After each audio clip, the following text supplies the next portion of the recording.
Hi, my name is Andrew Michael Ajak, and this is a digital story on using the quadratic formula. I will also go over very brief, very short examples of the other methods, just as a quick review. As with any time you wish to solve the quadratic equation, you have to put in the standard form, which is ax squared plus bx plus c equals 0.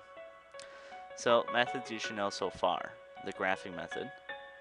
You graph it, and you see where it crosses the x-axis. In this case, there are two solutions. In this example, only the vertex touches the x-axis, so there's one solution. In these two examples, never touches the x-axis, there are no solutions. The other method you should know for sure by now is the squares method. And ax squared plus bx plus c equals 0, the value of b has to be 0. So you get ax squared plus c equals 0, subtract c, then you divide by a, and then you take the square root. So here's two quick examples. 3x squared minus 75 equals 0. So 3x squared equals 75. Divide by 3. Take the square root. X is plus or minus 5. Here's another example. X squared plus 9 equals 0.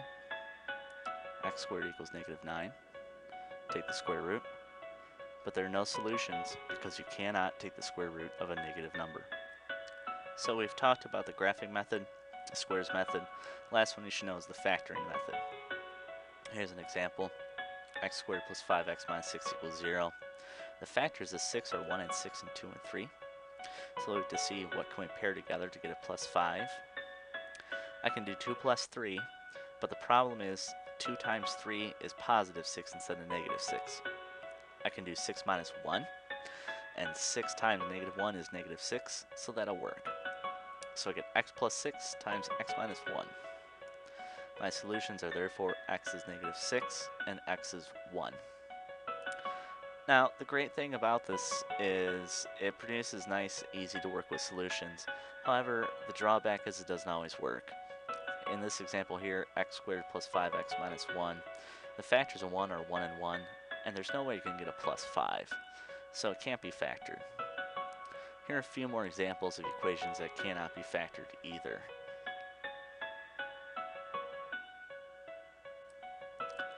Okay, so far you should know the graphing method, the squares method, and the factoring method.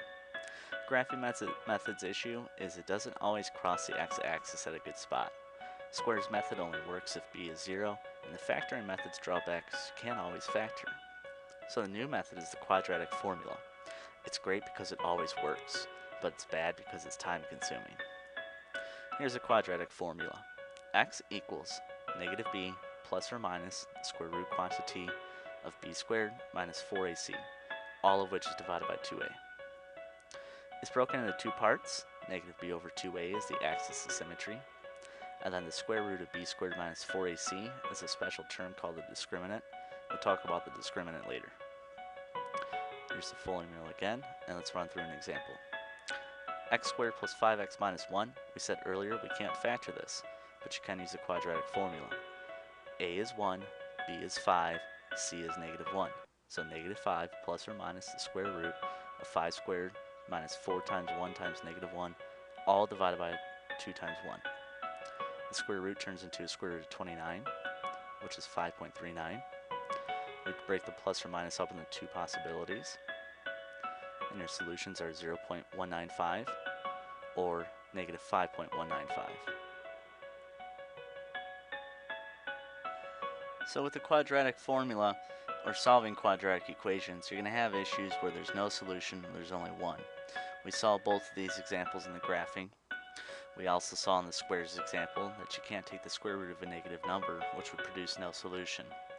Since the quadratic formula is time consuming, how can we determine whether or not there'll be one or no solutions so that way we can save ourselves some time? If you recall, I said the quadratic formula is really two parts, and the part we care about right now is called the discriminant, which is b squared minus 4ac. You do not need the square root when calculating the discriminant, just the b squared minus 4ac. It can tell us if there are 0, 1, or 2 solutions. It can tell us if the equation can be factored. And it's great because if you do have to run the quadratic formula, it doesn't actually cost you any extra time.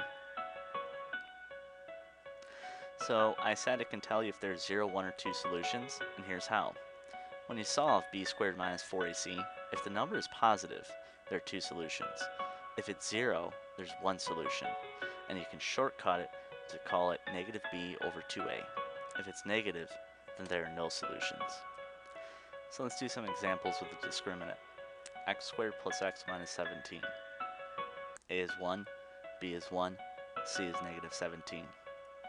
B squared minus 4ac will turn out to be 69. 69 is positive, so there are 2 solutions. Since this is about the quadratic formula, let's go find and practice them. Here's everything laid out for you.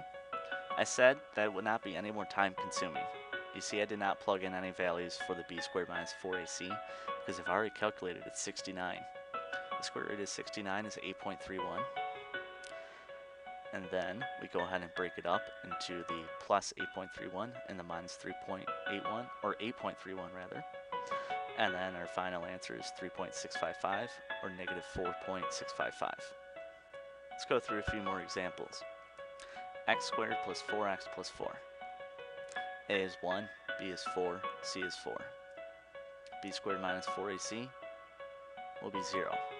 So there's 1 solution.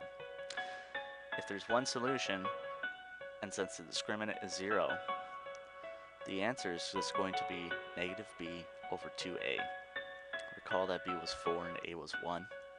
Your solution is negative 4 divided by 2 times 1, which is negative 2. Your solution is negative 2. Here's another example. X squared plus 2x plus 5. A is 1, b is 2, c is 5. B squared minus 4ac will be negative 16. It's negative, therefore there are no solutions to this equation. Now I also mentioned the discriminant is great because it can tell you whether or not you can factor the equation. Here's how you know. If the discriminant is positive, you know there are 2 solutions.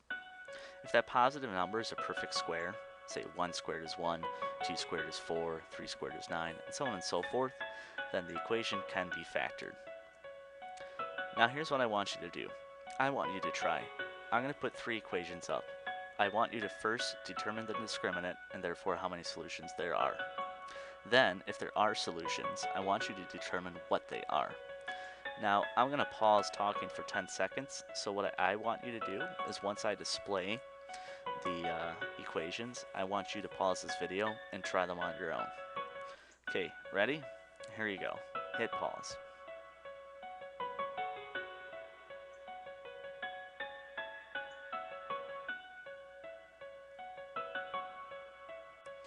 Okay, the answers. The discriminant in the first one is 0, so there's 1 solution, and it is negative b over 2a, or negative 8 over 2 times 2, which is 8 over 4, or the final answer is 2. And the second one, the discriminant is 169, which means there are 2 solutions. And 169 is a perfect square. It is 13 squared, so it can be factored. I factored it to x minus 12 and x plus 1. So the solutions were 12 and negative 1. And the third one, the discriminant is negative 23. You cannot take the square root of a negative number, so there are no solutions. I hope this has been helpful. Please leave comments and let me know what your thoughts are. The credits will follow for 10 seconds. Thank you.